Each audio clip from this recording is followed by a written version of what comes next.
My name is Phoebe Lau and welcome to my kitchen. Here I am going to show you the recipe to the Venezuelan decolonization and independence.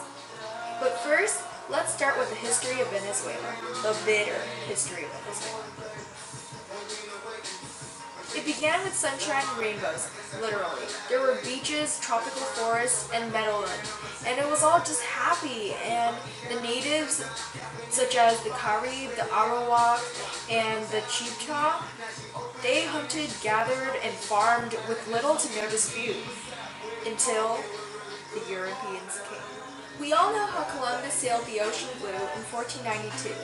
Here and there he started colonies, and along with him came settlers and colonizers and more explorers.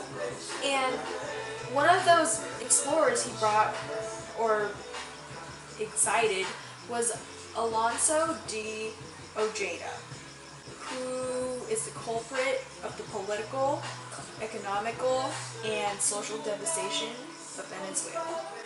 He started it all. First off, he named this place called Venezuela, referring to Little Venice. And we all know how nice Venice is, blah blah, but we also know how Europeans ruin everything.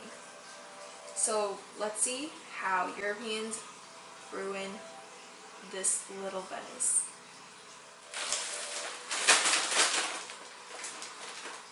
Pretend the corn here is Venezuela, or whatever the natives called it before the Europeans came. Anyways, this sweet corn used to be happily on the fields, growing untouched, unbuttered, blanketed by their leafy ears, until mass production was introduced, and GMOs, and farmers, and mass production plus.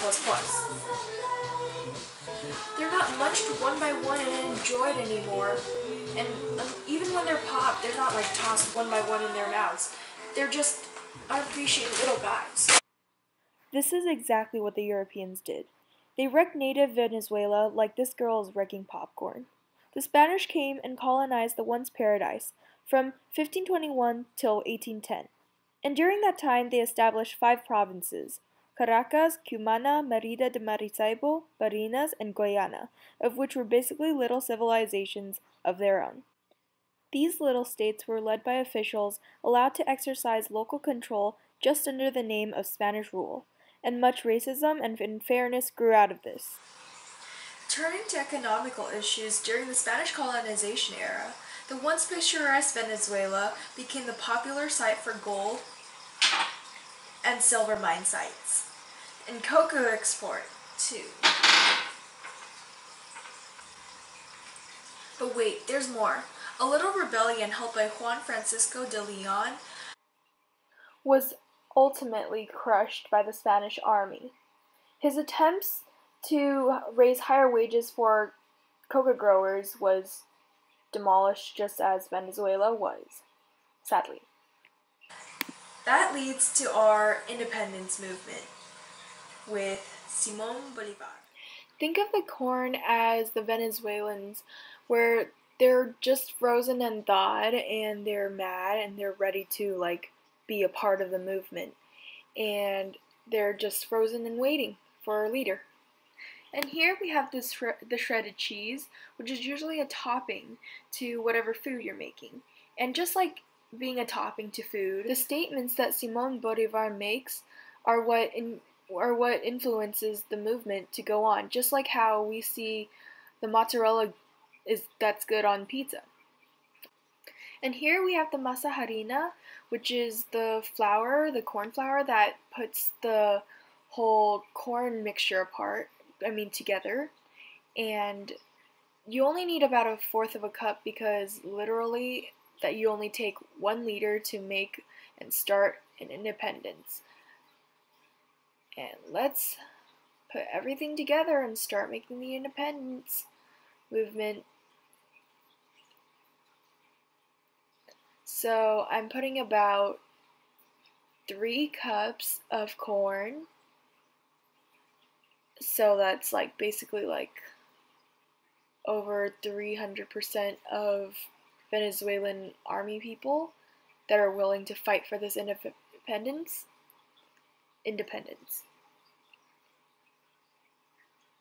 And yeah, they're settled. They're ready to fight for their Venezuelan country. Add a little bit of salt and pepper just to spice things up a bit. Go ahead and start getting them mad. Like, hella mad.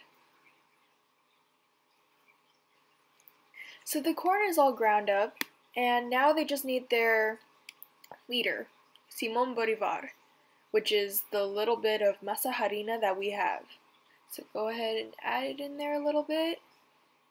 Let's give it a stir, just to let them know their leader, know what he's up to, what they like about him.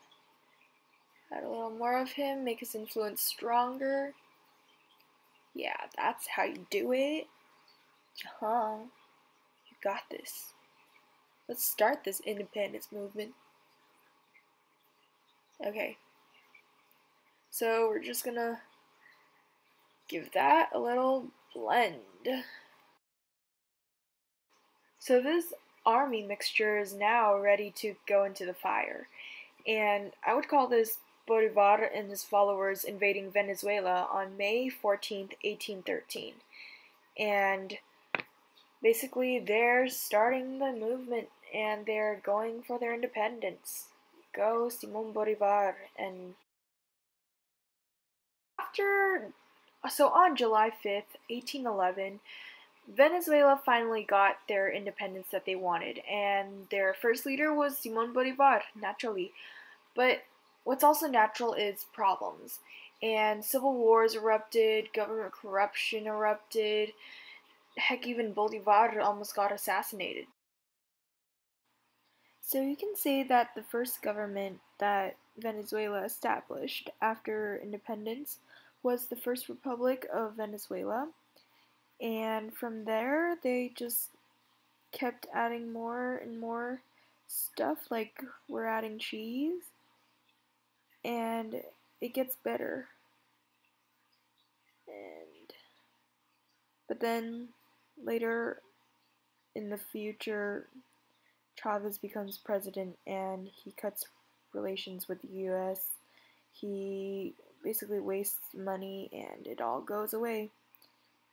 And the new president, Nicolas Maduro, has to take up the new federal presidency government, which basically is like a republic, but it has a legislative power for the National Assembly, and he just has to make sure things go well again, and hopefully make things end well, just as these typical Venezuelan pancakes are gonna be. Thanks for watching.